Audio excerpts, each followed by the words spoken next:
In a Utah farmhouse attic, a family uncovered a tightly packed parachute hidden for decades. It belonged to Richard Floyd McCoy Jr., a Vietnam veteran and skydiver. He was once a prime suspect in the infamous 1971 D.B.Cooper hijacking. The parachute, found beneath old uniforms, felt heavy with secrets. The McCoy family had always whispered about Richard's possible connection to the case. D.B.Cooper parachuted into the night with $200,000 and vanished. For 50 years, the case has remained unsolved, spawning endless theories. This parachute, discovered far from the original jump zone, reignited those suspicions. Investigators quickly took notice, seeing it as a rare, tangible clue. McCoy had pulled off a similar crime just months after Cooper's jump, yet his family always wondered if he'd taken a secret to his grave. Now, with the parachute in hand, the possibility felt real. The world watched as the artifact moved from attic to forensic lab, hoping it might finally solve America's greatest skyjacking mystery. Was this the missing piece? Investigators examined the parachute, a military NB-8, the type Cooper was believed to have used. The modifications stood out.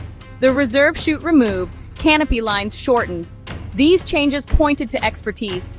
Inside a pouch, they found a logbook.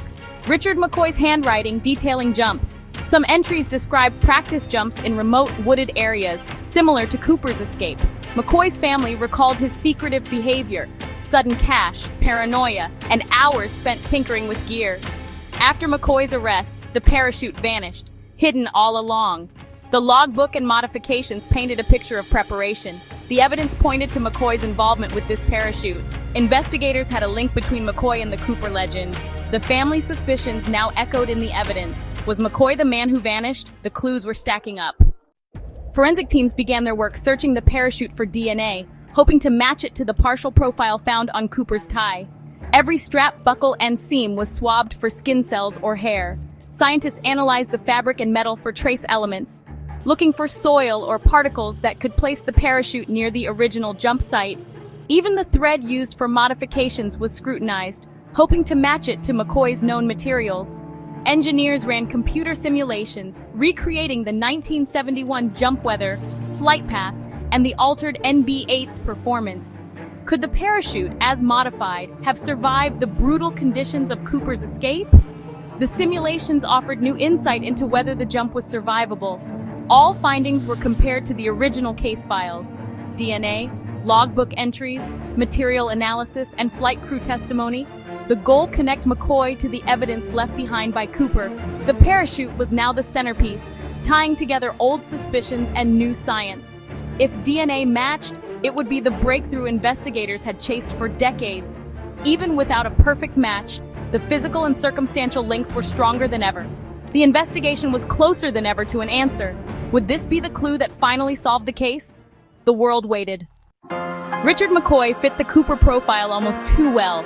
A Green Beret, demolition expert, and skilled skydiver. He had the training, nerve, and motive, financial desperation, and a sense of grievance after Vietnam. Just months after Cooper's hijacking, McCoy pulled off a near-identical crime, using similar tactics and even the same type of plane. His family remembered unexplained cash, missing gear, and his refusal to deny being Cooper. The newly discovered parachute and logbook felt like the final pieces of a lifelong puzzle. McCoy's methods matched Cooper's.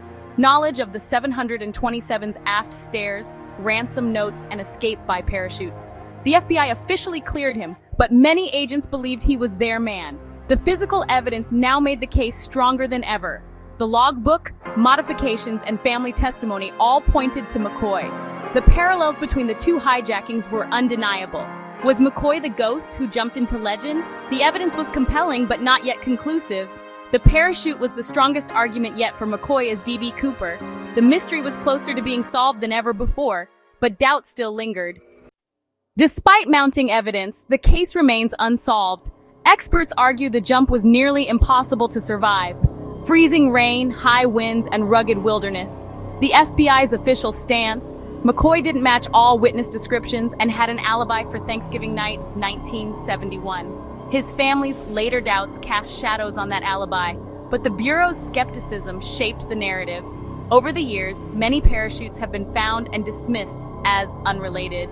Earl Causey's shifting story about the original parachutes adds more uncertainty. The McCoy parachute, with its custom alterations and logbook, is the most significant clue yet.